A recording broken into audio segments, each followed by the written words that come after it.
पठान है ओवैसी साहब की पार्टी के प्रवक्ता, तस्लीम नमानिया अध्यक्ष एमपीसीआई के। मेरे साथ इस चर्चा में सुबूही खान है, जानी मानी सामाजिक कार्यकर्ता और सुप्रीम कोर्ट की वकील भी हैं। रफीकुल इस्लाम है, एमएलए हैं एआईयूडीएफ के, उनका भी अभिनंदन है। मैं सबसे पहले संबित पात्रा इस चर्चा की शुरुआत आपसे करता हूं और मैं आपसे 1 मिनट आपको पूरा देता हूं। आप मुझे समझाइए, क्या एक समुदाय विशेष की बात करना जायज है जनसंख्या के साथ? अमीश जी, आपको धन्यवाद और वाकई आपने 1 मिनट का समय देके अच्छा काम किया है। मैं इसको बहुत साइंटिफिकली समझाता हूं और आसाम के परिप्रेक्ष्य में समझाता हूं। देखिए, आसाम में आप सब लोग जानते हैं कि जो इंडिजिनस असामिया पॉपुलेशन है उसके लिए एक बहुत बड़ी लड़ाई कि उनकी रक्षा कैसे की जाए, उनका संरक्षण कैसे किया जाए, ये लड़ाई बहुत दशकों से चला आ रहा है।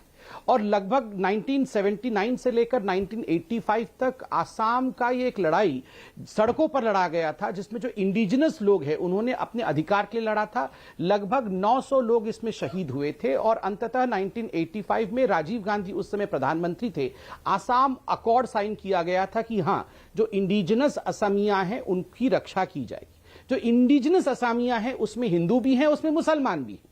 इंडिजिनस मुस्लिम असामिया जो है वो 4 तरीके के हैं और 4 प्रजाति उनके माने जाते हैं, गौरिया, मारिया, देशी और सैयद।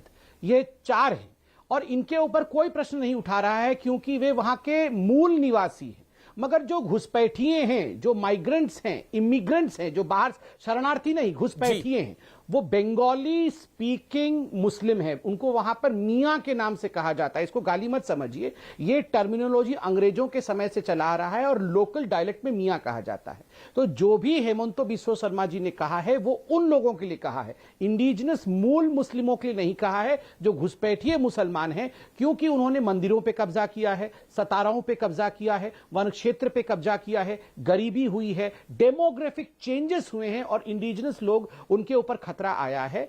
तो इस कारण से बहुत ही सुचारू रूप से लेकिन इसको जी ने कहा कि लेकिन जैसे ये हेमंता बिस्वा शर्मा का बयान आया, असाउद्दीन ओवैसी हो या फिर अजमल हो असम के, उनकी तरफ से लगातार स्टेटमेंट आई। ओवैसी साहब ने कहा कि असम के मुख्यमंत्री ने फिर से जनसंख्या नियंत्रण की बात शुरू कर दी है, ये हिंदुत्व है, गरीबों और हाशिए पर पड़े लोगों को देश देना।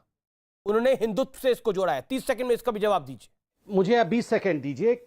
हाँ, देखिए, आपको जान के खुशी भी होगी और मुझे लगता है बाकी लोग रिसर्च भी करके आए होंगे। जहां तक आसाम का सवाल है, आसाम में ऑलरेडी पॉपुलेशन कंट्रोल पॉलिसी 2019 मौजूद है, अर्थात 2019 में यह पारित हुआ था।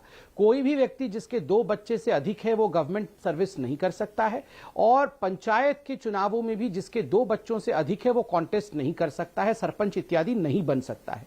27 अक्टूबर 2019 को बदरुद्दीन अजमल, जो कि एआईयूडीएफ के अध्यक्ष हैं, उन्होंने एक प्रेस कॉन्फ्रेंस में कहा था, भले ही यहां पर लोकतांत्रिक तरीके से पॉपुलेशन कंट्रोल पॉलिसी आया हो, मगर मैं आह्वान करता हूं कि कोई भी मुस्लिम जो माइग्रेंट मुसलमान है, लेकिन ये डिबेट तो बड़ी है, जनसंख्या हमारे देश की समस्या है। मैंने गृह मंत्री का भी 2019 में एक इंटरव्यू किया था, साक्षात्कार किया था, उनसे भी मैंने सवाल पूछा था। उन्होंने बोला कि हाँ, ये समस्या है, इससे कोई इंकार थोड़ी कर सकता है। प्रदेश के प्रधानमंत्री लाल किले की प्राचीर से जनसंख्या के बारे में बोल चुके हैं।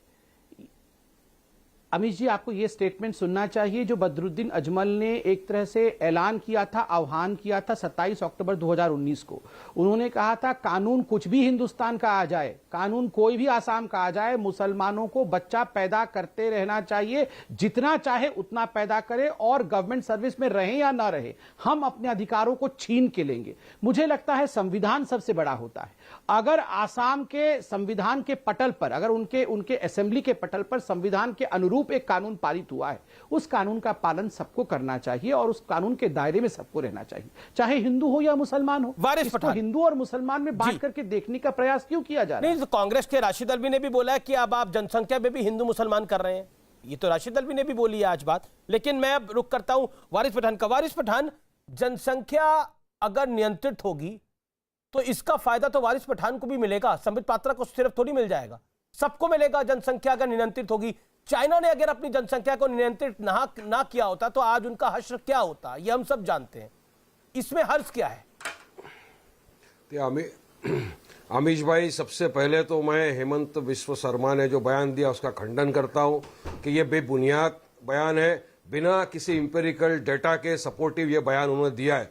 जबकि आप डेटा अगर देखेंगे तो मेरे पास डेटा में लेकर बैठा हूं अमीश भाई, इसमें खुला लिखा है कि सुप्रीम कोर्ट के अंदर फैमिली वेलफेयर एसोसिएशन था, उसने ये प्रोग्राम में ये बताया था कि बच्चा जो पैदा करना है ये एक कपल का निजी मामला है, वो चाहे उतने बच्चे पैदा कर सकते हैं, लड़का पैदा करना है, बेटी जो भी है उनका। और ये सेंटर है, सेंटर गवर्नमेंट ने खुला कहा है, सुप्रीम कोर्ट में हलफनामा दाखिल किया है सेंट्रल गवर्नमेंट ने, उसमें सेंट्रल गवर्नमेंट ने कहा है union ministry of health and family welfare said in an affidavit कि हाँ family welfare programme in India is voluntary in nature, couple को अधिकार है कि वो करे। अब दूसरी बात नंबर 2, ये जो बता रहे हैं कि पॉपुलेशन बढ़ गया, तो इंपेरिकल डेटा है कि 2001 से 2011 के बीच में शार्पेस्ट डिक्लाइन हुआ है डिकेडल ग्रोथ के अंदर हमारे देश के अंदर।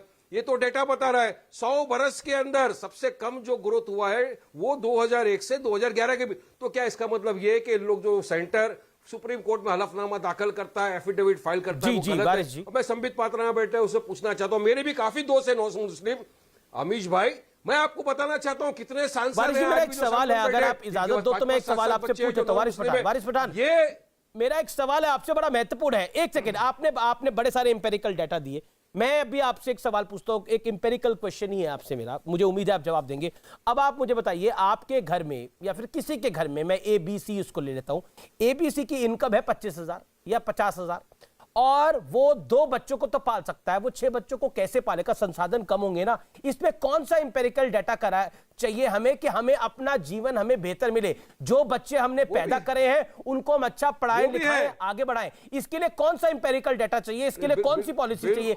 ये तो कॉमन सेंस है, ये तो कोई इंपेरिकल डाटा में नहीं आता, ये तो कॉमन सेंस है कि जिसकी वजह से हम अपने बच्चों को अच्छा शिक्षण प्रणाली दे सकते हैं, अच्छी स्वास्थ्य व्यवस्था दे सकते हैं, उसके बारे में हम चर्चा ही नहीं करना चाहते, हम उसमें इंपेरिकल डाटा को लेकर आना चाहते हैं। महत्वपूर्ण क्या है आप मुझे बताइए, इंपेरिकल डाटा या बच्चों का भविष्य, देश के बच्चों का भविष्य इंपॉर्टेंट क्या है?